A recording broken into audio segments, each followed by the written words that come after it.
A picture is worth 1,000 words. And when I look at this picture, I can literally hear myself screaming 1,000 words. Most people know me as a basketball player, but I'm proud to say that my humble and slightly clumsy days began on the soccer field. I was 10 years old when this picture was taken. And as you can see, I was already setting the tone of being different and standing out. So when I say different, what I really mean is, of course, my crew. All boys and me, the chosen one. Well, chosen until one day we were playing in front in the driveway.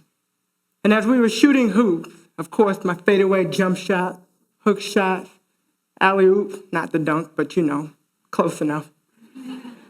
But as we were shooting, one of the boys screamed out, "Oh, I can't wait till I make it to the NBA." And then another one of my friends screamed out, "I can't wait either." And of course, right on cue, I said, "I can't wait either." And just like that, the laughter came out, the pointing, the teasing. "Have you watched the games? Girls don't play in the NBA, ha ha ha." And it was in that moment that my drive to succeed turned up a whole nother notch. You could literally see the fire coming out, the anger. But I was chosen, but still not a part of the group. Yet chosen to be friends, but still not like them. In order to understand my story, we have to go back to this little girl. I was 3 years old when my parents found out that I was born with a hearing disability. Needless to say, for me, I didn't really understand what that meant. The only thing I understood was that I had these big box, brown, of all colors, hearing aids that were over my ears. And everywhere I went, that was the first thing that people were able to see, the big brown boxes. We moved around a lot, and I remember when we came back, second grade, a lot of highs and lows that year, more lows than highs, as everywhere I went, I was reminded of the big box that I had in my ears. You see, although I was chosen through sports, the one place that I couldn't be chosen for, I couldn't get away from the big brown boxes. So I did what any normal 7-year-old would do. I threw them away. I took a hold of my own destiny at the age of 7, and I threw my hearing aids out. No longer did I want to be chosen, but different. I wanted to fit in and be like everybody else. Well, a few years after this, about 4 years later, as my brother, sister, and I sat in the living room, my parents stated that they would be getting a divorce. Whew, another blow. But what did I do? I chose sports. After throwing my hearing aids away, I chose to lose my voice. I chose to lose my hearing. And I chose for sport to be the way that I communicated. So when I heard about the divorce, I chose to go to the one thing that I know, sports. From second grade all the way to my sophomore year in high school, I lost my voice. I lost my hearing, but I had the people around me that became my voice. The only way that I was able to speak was through the sport that I played, volleyball, basketball, track and field. I attempted the band, not very well, and definitely not gymnastics, a little bit too tall for that. But when we moved, my mother and I moved to Duncanville, Texas, my junior year, it was a new experience for me. Not only would I be leaving my sister and all of my crew, I had to figure out how to find my voice, where to find it from. The night before my first day of school, I remember sitting in my room. My mom was outside the door. I had tears streaming down my face. I was angry, I was mad, I was sad, I was upset, I was every single emotion you can only imagine. And fear gripped my body because tomorrow I had to go in to this school with people I don't know, and they don't know me. No longer was I chosen. We had dropped here. Well, thank God for sports, because through sports, it automatically gives you a group to be chosen in. In 2 years, my junior and senior year, 2 years, I learned how to speak. I found my voice, and I was able to stand up for myself. This was just the beginning of my journey.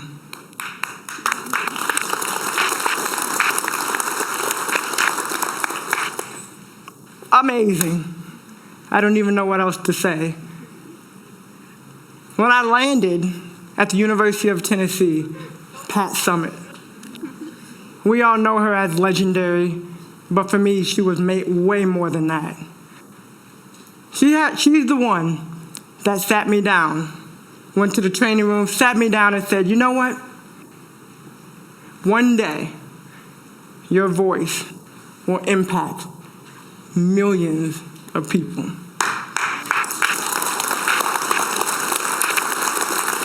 She challenged me to get back into wearing my hearing aid. She challenged me to find my voice, and she gave me a platform to succeed. Another thing happened my freshman year in college. The WNBA started. They designed a league especially for me. And I really thought that.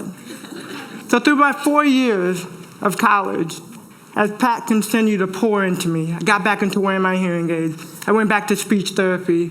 My story got out. All my friends that were in my crew called me and asked me, why didn't you tell me you were hearing impaired? I said, that's an awful conversation to have when you just want to fit in and be normal. Well, that's 4 years. And you remember this little girl. 10 years old, that was me. From 10 years old all the way, 23 years later. Yeah. Woo!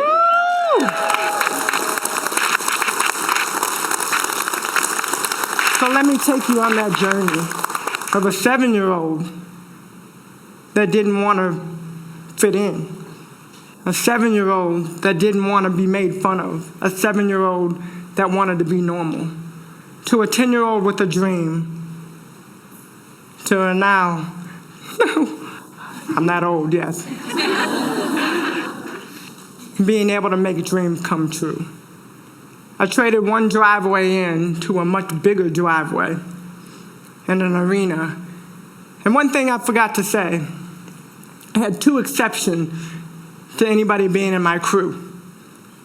I said all boys, well, my 2 exceptions, my sister, and a team. If I had to play with girls, I'll play with them. So then the story goes, a few years after winning the championship, I decided that I was going to retire from the WNBA. The day before my last regular season game, all of my family came into town. And we stood in the kitchen, everybody holding hands, getting ready to say a prayer, getting ready to eat. And as we were standing there, all of a sudden, tears started streaming down my face. My knees buckled a little bit, not too much. But all of a sudden, I had fear. The fear of that little girl. The fear of the girl junior year in high school. The fear of the girl going to the University of Tennessee. The fear that this is my last game. My last opportunity wearing my identity of who I have been for the majority of my life. I started with sports. I ended with sports. I was sports. Everything about me was sports.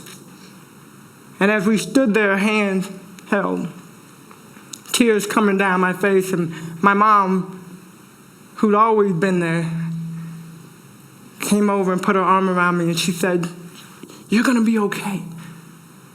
You're gonna be okay." And I was okay. What I figured out after that, what am I gonna do next? Where am I gonna go? Kind of like a lot of us when we transition, what is the next step? Well, for me, it was all about impact. All about impacting the next generation. We talk about showing up, well, this is showing up.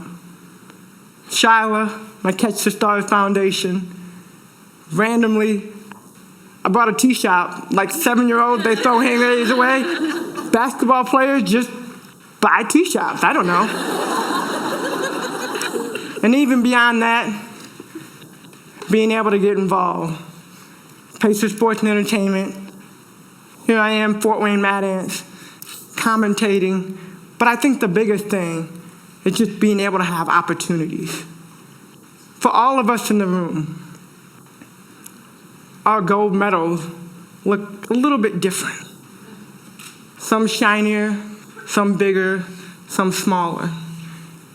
But we all have gold medals somewhere. Fortunately for me,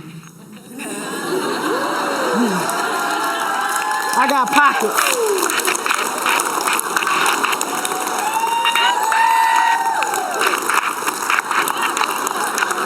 So when we start thinking about gold medals, and I start thinking about each one of us in this room, we all have them.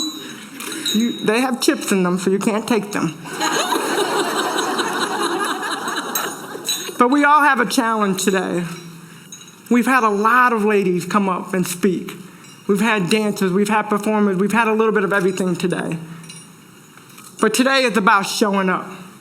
Today is about standing out and standing up for something and speaking out. Today it's about each one of us, whether we're women or male, race, it doesn't even matter. We're here together to show up for the next generation.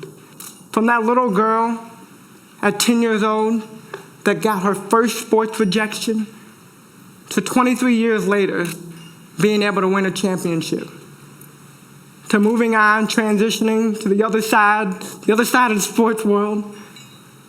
But you know what? I'm not finished yet. And my dreams and goals expand so far.